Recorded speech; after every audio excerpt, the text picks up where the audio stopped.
नमस्कार मेरे किसान साथियों, स्वागत है आप सबका एक बार फिर। किसान साथियों, उत्तर प्रदेश में ज़्यादातर किसान गन्ने की खेती करते हैं और आपने खुद देखा होगा कि 10 में से केवल 2 ही किसान आपको ऐसे मिलेंगे, 2-3 ही जो बहुत अच्छा उत्पादन ले रहे हैं। बहुत सारे किसान मुझे फ़ोन करते हैं, मैसेज करते हैं, मनोज भाई सारे खाद मैंने इस्तेमाल कर लिए, लेकिन मेरे खेत मुझे वैसा उत्पादन नहीं दे रहे जैसा मैं चाहता हूँ। कुछ कहते हैं कि भाई मैं बहुत मेहनत करता हूँ लेकिन मेरा पड़ोसी कुछ नहीं करता फिर भी उसके मुझसे अच्छे खेत होते हैं, ऐसा क्यों है? कुछ किसान पूछते हैं कि ऐसे कौन से खाद हैं जिनको मैं डाल दूँ तो मेरे खेत सबसे अच्छे होने शुरू हो जाएँ, या मैं डीएपी की मात्रा बढ़ा दूँ तो क्या मेरे खेत सबसे अच्छे हो जाएँगे? किसान भाइयों, आज इसी बारे में हम थोड़ी-सी जानकारी बढ़ाने की कोशिश करेंगे कि ऐसा क्यों होता है? किसी किसान के पास एक वैरायटी, मान लीजिए 0238 है या कोई भी वैरायटी है, एक किसान के पास तो वो अच्छी हो रही है और दूसरे किसान के पास 2 खेत अलग होते ही वो वैरायटी वैसी नहीं होती। कुछ किसान अपने खेतों में एक बार खरपतवार नियंत्रण कर देते हैं और बाद में देखते भी नहीं, बस खाद पानी का ही ध्यान रखते हैं, उनके खेत तब भी अच्छे हो जाते हैं। और कुछ किसान तो बहुत ही कम स्प्रे, बहुत ही कम खाद में सबसे तगड़ा गन्ना भी ले रहे हैं, ऐसा क्यों है? कहाँ गलती कर रहे हैं हम, या क्या कमी हमारे खेत में है, या हमारे प्रबंधन में कौन-सी ऐसी कमी है कि भई दूसरा इतनी मेहनत भी नहीं कर रहा, इतने खाद भी नहीं डाल रहा, फिर भी अच्छा उत्पादन ले रहा है। किसान भाइयों, मैंने इस ओर पहले भी किसानों का ध्यान लाने की कोशिश करी है और ये महसूस करा है, क्योंकि सभी तरह के किसान मुझे मिलते हैं और मैं सबसे बात भी करता हूँ कि भई ऐसा क्यों खड़ा है खेत, या क्या कमी रह गई, ये वैरायटी वहाँ अच्छी खड़ी है, आपके पास क्यों नहीं हो पाई? तो बहुत सारी चीज़ें मुझे पता चलती हैं और इसीलिए मैं समय-समय पे किसानों को बताता रहता हूँ, कहता रहता हूँ कि किसान साथियों, हमें जितने हम रासायनिक खाद डाल रहे हैं, उतने ही खादों में बहुत अच्छे रिज़ल्ट मिल सकते हैं, आपको खाद बढ़ाने की ज़रूरत नहीं है, सबसे पहली बात। दूसरी बात ये कहूँ किसान भाइयों, अगर आप ये समझते हो कि भई मैं अभी 1 बैग डीएपी डाल रहा हूँ या 2 बैग 5 बीघे में डीएपी डालता हूँ पूरे सीज़न में, गन्ने की 1 साल की फसल में, और अब मैं 3 डालने लगूँ तो मेरा गन्ना तगड़ा होना शुरू हो जाएगा, ऐसा बिल्कुल नहीं होगा। जैसा कि मैंने शुरू में ही बताया, ये सवाल भी है कुछ किसानों का और मैंने देखा भी है कि कुछ किसान बहुत ही कम 1 बैग डीएपी में बहुत अच्छा गन्ना ले लेते हैं और कुछ 3-3 बैग भी डाल रहे हैं, लेकिन उनके खेत में रोग भी ज़्यादा है और उतना तगड़ा गन्ना फिर भी उनका नहीं निकल पा रहा। किसान भाइयों, हमें मिट्टी पे थोड़ा-सा ध्यान देने की ज़रूरत है।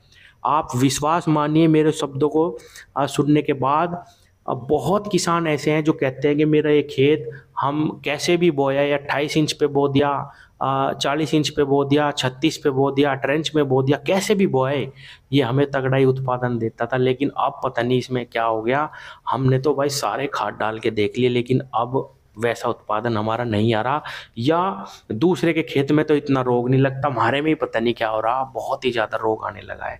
किसान भाइयों, ये मिट्टी की कमज़ोरी है और हमें थोड़ा-सा ही उस पे ध्यान देने की ज़रूरत है।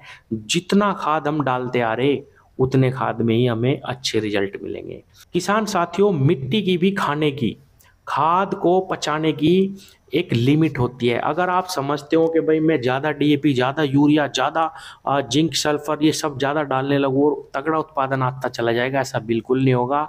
अगर आप ओवर खाद डाल लेंगे, ज़्यादा से ज़्यादा खाद बढ़ाते चले जाएँगे, मिट्टी खराब होती चली जाएगी, उत्पादन बढ़ने की बजाय घटना शुरू हो जाएगा, मिट्टी का पाचन तंत्र बिल्कुल बिगड़ जाएगा। इसीलिए किसान भाइयों, थोड़ा-सा काम अगर हम मिट्टी पे करते रहें, तो थोड़े खाद में ही हम अच्छे रिज़ल्ट लेते रहेंगे और ऐसी समस्याएँ हमारे सामने नहीं आएगी। किसान भाइयों, इस क्रम में सबसे पहला जो काम है, चाहे हम 2 साल में 1 बार डालें, हम पौधा और पेडी 2 फसल लेते हैं एक खेत में बुआई के बाद। जब भी हम बुआई करें, ये व्यवस्था करें किसान भाइयों कि हम अपने खेत में कूड़ी का खाद बहुत अच्छे तरीके से डाल दें।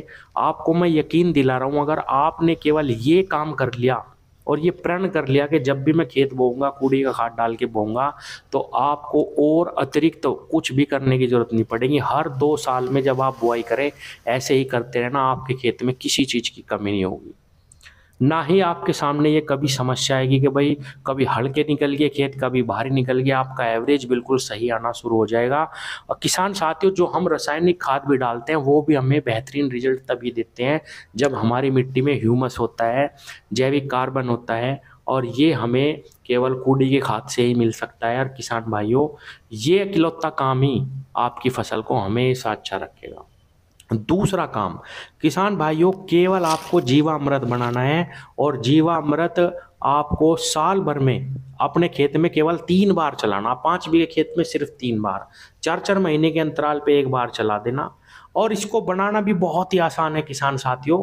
आपको कोई गौमूत्र नहीं डालना, कोई आपको गोबर नहीं डालना, कुछ नहीं डालना, सिर्फ 2 चीज डाल देना। और किसान भाइयों, आपकी मिट्टी में अगर सुधार ना आया तो आप तब कहना।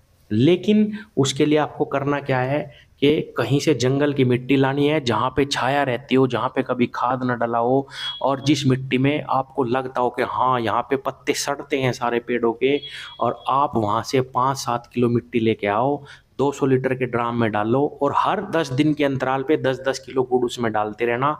1.5 महीने में, 2 महीने में जब वो तैयार हो जाए, सिर्फ 100 लीटर 5 बीघे में चला देना पानी के साथ। किसान भाइयों, 200 लीटर 10 बीघे में चल जाएगा। 4 महीने में 1 बार, वो भी आपके खेतों में हमेशा जितना भी बैक्टीरिया चाहिए, जो भी चाहिए, वो भर देगा, और कुछ डालने की जरूरत नहीं है। तीसरा काम है किसान भाइयों, अगर आपको कूड़ी का खाद नहीं मिलता तो आप हर 2 साल में जब बुआई करें, वर्मी कंपोस्ट खाद अपने खेतों में अच्छे तरीके से डाल लें। किसान साथियों, आप ये मत समझना कि महंगा पड़ेगा। आप ये सोचो कि अगर आपने 5 बीघे खेत में 2 साल में 100 कुंटल गन्ने का भी खाद डाल दिया, 100 कुंटल गन्ना नहीं बढ़ेगा क्या आपका? आप खुद सोचो, 30,000 रुपए का खाद अगर आपने 5 बीघे खेत में डाल दिया, 2 साल के लिए वो काम करेगा किसान भाई, यानी 15,000 रुपये साल।